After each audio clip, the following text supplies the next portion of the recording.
Hey guys, hope you're doing well today. Today is Wednesday, August 24th, 2022, and man, what a week it has been this week with U.S. housing data, guys. It seems like every day something new has been thrown over the fence. My job is to retrieve it, dissect it, and report it out to you. And I've got 3 breaking news articles to share with you today about what in the heck is going on out here in the housing market. And buyers, where in the world are you, right? We're going to talk about that in just a second. So stay tuned with me and I'll meet you right back here right now.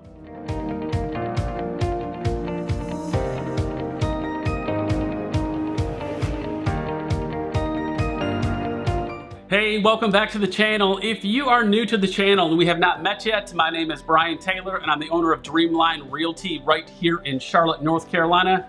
And guys, we are in some very interesting and wacky times right now. So if you're new to the channel, there has not been a better time than ever to go ahead and stay connected to the channel, because I'm putting out new information at least twice a week to keep you up to speed on everything that's happening, not only on the national level, but right here in Charlotte. So go ahead and subscribe to the channel and then click on that bell so you're notified when I put new videos out every single week. And for all of my viewers that are coming back to my channel, just want to thank you for returning and watching my videos and supporting my channel. It means more to me than you'll ever know. So thank you again for coming back and checking out this video as well. So guys, a lot has happened this week in the housing market, and I want to get right into some data and show you what's going on. This data can sometimes be wacky, it can sometimes be good, it can sometimes be bad, but either way, we've got to talk about it because it is the truth about what is going on here in the housing market. So the first article I want to share with you is about new home sales.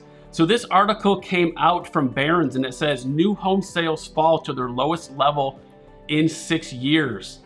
It goes on to read, new home sales fall further than expected last month to the lowest level since early 2016, according to data released on Tuesday. It is the latest indication of higher mortgage rates' impact on the housing market. It goes on to say that new single-family homes in July were sold at a seasonally adjusted annual rate of $511,000, down 12.6% from June's revised rate of $585,000, the Census Bureau and Bureau of Housing and Urban Development said on Tuesday. It was the slowest seasonally adjusted rate of sales since January 2016, according to historic data. And finally, it says, compared with the same month last year, new home sales were nearly 30% lower, according to the release.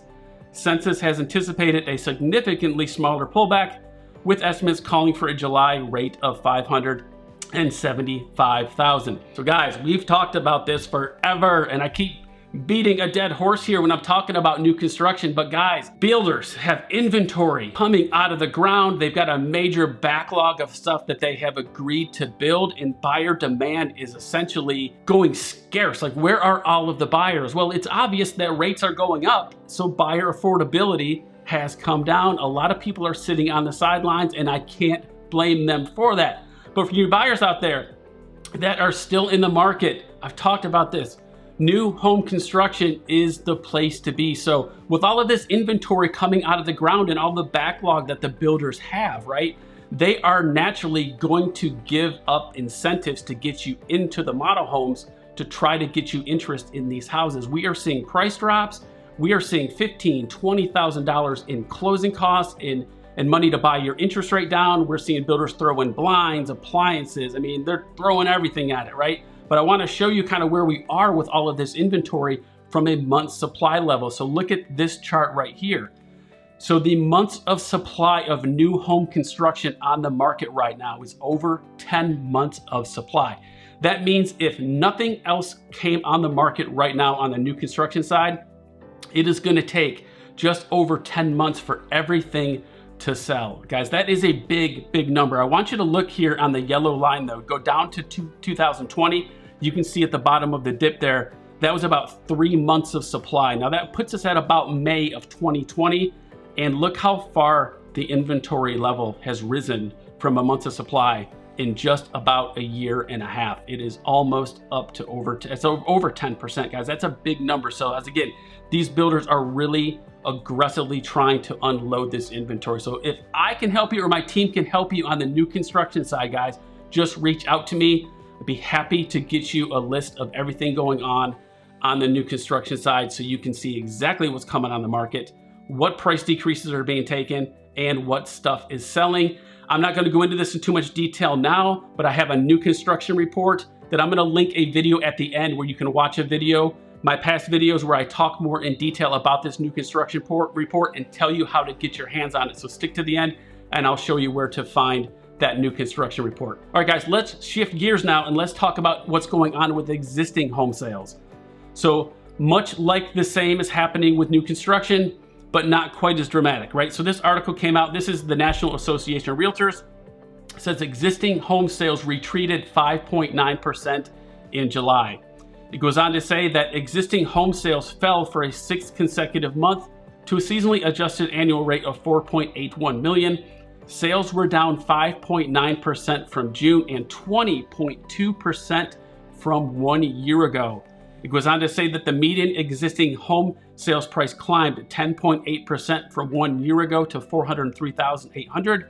That's down $10,000, however, from last month's record high of $413,800. It says the inventory of unsold existing homes rose to 1.31 million by the end of July, or the equivalent of 3.3 months at the current monthly sales pace.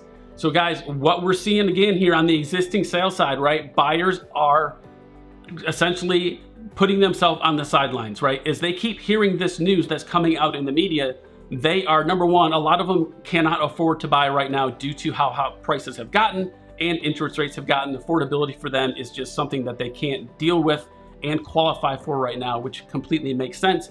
They are sitting this thing out on the sidelines and they're waiting and wondering, hey, how much lower are prices gonna go? And we don't know. All we can do is track this stuff every single day. But that's why you need to stay connected to the channel, because I'm bringing you all of the information that I see in real time on a weekly basis. Okay, guys, so hey, if you're getting any value from this video, do me a huge favor. Click on that like button. That helps YouTube know that I'm putting out good content. It helps promote my channel so these kind of messages can be shared with other people. And also, please leave in the comments below what you're thinking about what's going on out there in the Charlotte real estate market or the market in general. So guys, all right, I want to shift gears now and I want to talk about one other article that came out today. And this one is talking about home prices. So check this one out. This one was very interesting. From CNBC, it says, home prices fell for the first time in 3 years last month. And it was the biggest decline since 2011. It says home prices declined 0.77% from June to July, the first monthly fall in nearly 3 years, according to Black Knight, which is a mortgage software data and analytics firm. While the drop may seem small, it is the largest single month decline in prices since January 2011. It is also the second worst July performance dating back to 1991, behind the 0.9% decline in July of 2010 during the Great Recession. It goes on to say, however, that some local markets are seeing even steeper declines over the last few months. San Jose, California saw the largest, with prices now down 10% in recent months, followed by Seattle, minus 7.7, San Francisco, minus 7.4, San Diego, minus 5.6, LA, minus 4.3, and Denver, minus 4.2. The article continues, it says home prices were still 14.3% higher in July compared with July 2021, which is more than 3 times the historical annual price growth, but the majority of that growth took place over the first 5 months of 2022 before the big spike in interest rates. Okay, guys, so on a national level, we are seeing prices continue to come down. Now, you're hearing out there, prices are continuing to rise. Well, that is somewhat true. And here's why I'm saying that is somewhat true, but it's also not true, okay?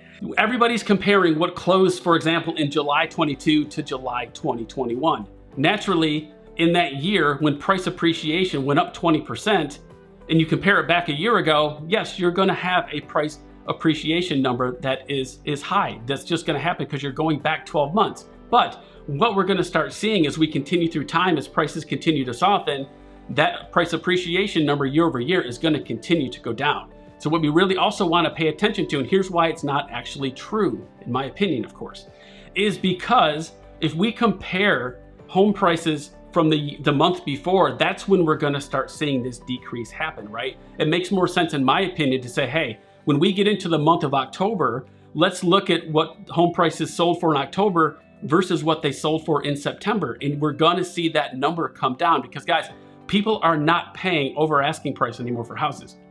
In rare cases, they are.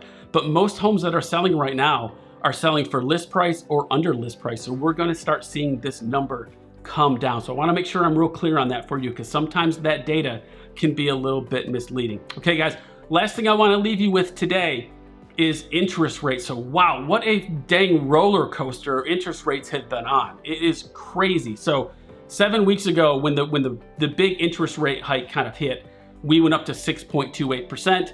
Over the last few weeks, we've gradually gotten down to like 5.2%, but over just the last 3 days, we are back up there bouncing on the ceiling of 6%. And as of today, we sit here at a fixed rate of 5.84%, guys. Interest rates have gone up a lot in the last 3 or 4 days. But one thing I also want to keep you in mind on this interest rate stuff that I share with you, you know, if you go call your mortgage company today and say, hey, I want to get qualified for a new house, and they pull your credit and they run your numbers and they're like, yeah, we can get you on a 30-year fixed at 6.375.